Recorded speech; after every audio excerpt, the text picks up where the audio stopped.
Ya, sekarang kita persilakan Ali Al-Abidin Al-Hamid untuk menyampaikan sikit tausiah kurang lebih 5 minit ke tadi biasa kan 5 minit mana 50 minit 50 minit kalau 5 minit insya-Allah lebih kurang.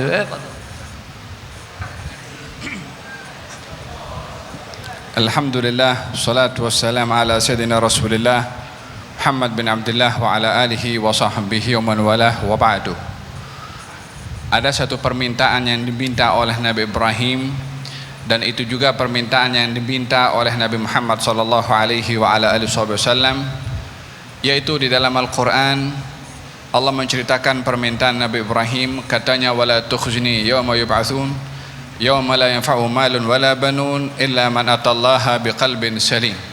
Ya Allah, janganlah engkau hinakan aku di hari kebangkitan nanti, di hari di mana tidak memberi manfaat harta dan juga anak-anak kecuali orang yang datang kepada Allah dengan hati yang selamat.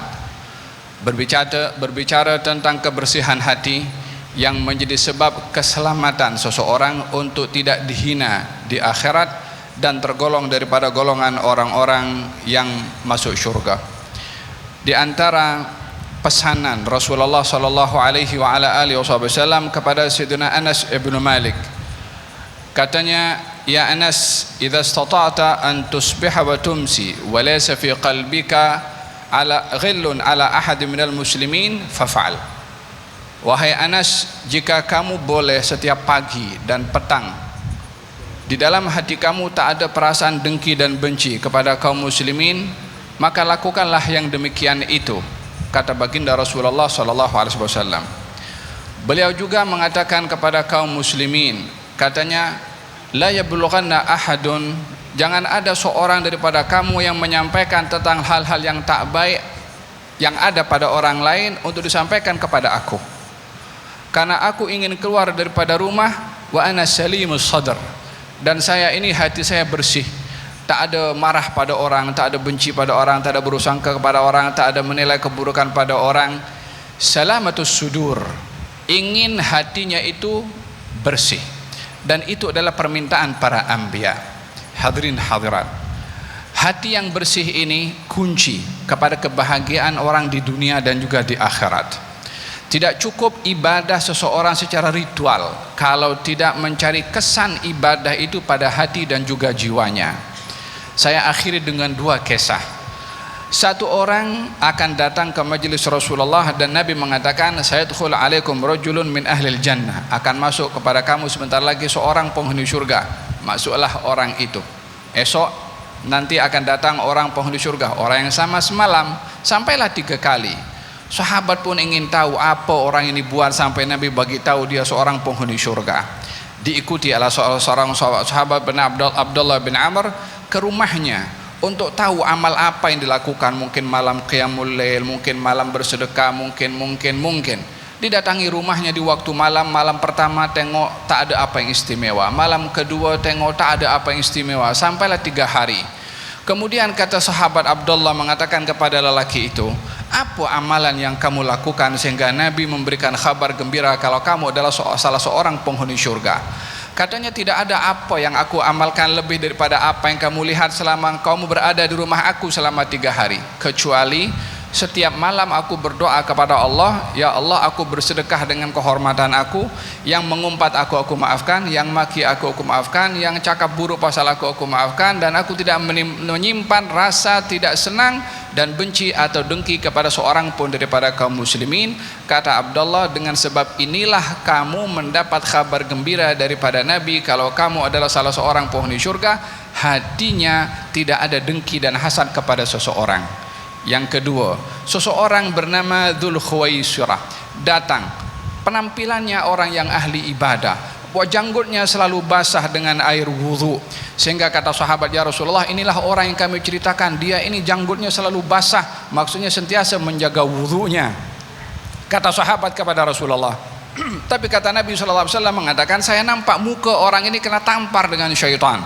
Kata baginda Rasulullah, sehingga orang itu mendekat kepada Nabi. Nabi ingin memberitahukan bahwasanya inti pada seseorang itu hatinya, dan itu yang dipandang oleh Allah, bukan luarannya. Maka kata baginda Rasulullah mengatakan, hal haddatsatka nafsuka indama dakhalta fil majlis annaka khairu man fil majlis? Kamu ada bercakap dalam hati kamu ketika masuk dalam majlis ini, kamu adalah yang terbaik daripada semua yang hadir di majlis ini? Katanya ya, orang itu mengaku begitu. Sombong walaupun nampak ibadah, takabur walaupun nampak dipuji. Ia adalah riya, bangga diri walaupun dia dilihat baik oleh orang lain, tapi Allah Subhanahu wa taala tidak pandang rupa dan paras. Yang dipandang adalah oleh Allah Subhanahu wa taala isi hati. Perbezaan daripada dua kisah ini, yang pertama tak nampak amal ibadahnya banyak, tapi dia bersih hati. Yang kedua dilihat oleh orang seakan-akan dia banyak beribadah, tapi hatinya tidak bersih. Yang satu Nabi puji penghuni syurga, yang satu dicela oleh Nabi SAW disebabkan hatinya kotor. Majlis seperti ini adalah majlis untuk kita membersihkan hati dan jiwa. Bagaimana tidak akan mendapatkan kebersihan hati dan jiwa sementara yang hadir tengah-tengah kita ini para aulia?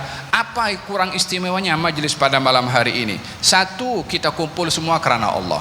Yang kedua, Tuhan punya majlis mengadakan sama-sama untuk kita bersalawat kepada Rasulullah. Tidak minta apa-apa daripada semua, jemput datang untuk sama-sama salawat. Ustaz Hafiz tak jemput antum semua untuk puji Ustaz Hafiz ataupun apa, dia mau antum semua sama-sama bersalawat. Dijemput bukan hanya daripada Selangor, daripada Jendram, datang daripada Kuala Lumpur, daripada Kedah, daripada macam-macam, bukan hanya daripada luar negara, daripada dalam negara, daripada Singapura Habib Hasan, daripada Indonesia Habib Hamid, dan juga daripada Hadramaut Habib Abdullah. Masya Allah, daripada Bahrain kita punya duta Bahrain datang. Untuk apa datang ke sini kalau bukan mau mencari redha dari Allah Subhanahu wa taala? Istimewanya majlis pada hari ini, semua yang datang untuk mencari pemberian dari Allah. Kira-kiranya kalau orang datang daripada jauh itu, datang ketemu orang kaya, jauh-jauh penat, letih, duduk lama berkeringat, masa tak dikasih?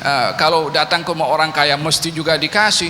Kalau datang kepada Allah Subhanahu wa taala, lebih-lebih lagi yang berdoa ni para aulia, para ulama ahli nur, mendoakan dengan Maulid Al-Habib Ali bin Muhammad Al-Habsyi.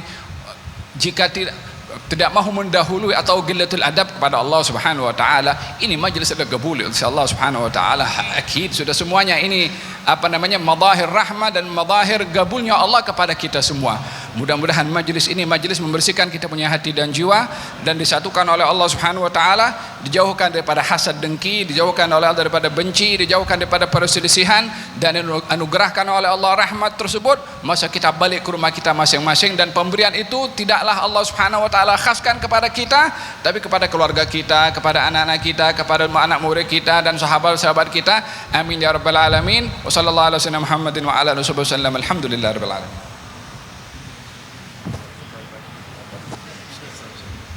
Alhamdulillah, Hasan kalam yang disampaikan oleh guru kita Habib Ali Zainal Abidin Al-Hamid, karena menceritakan yang penting itu ialah kebersihan hati.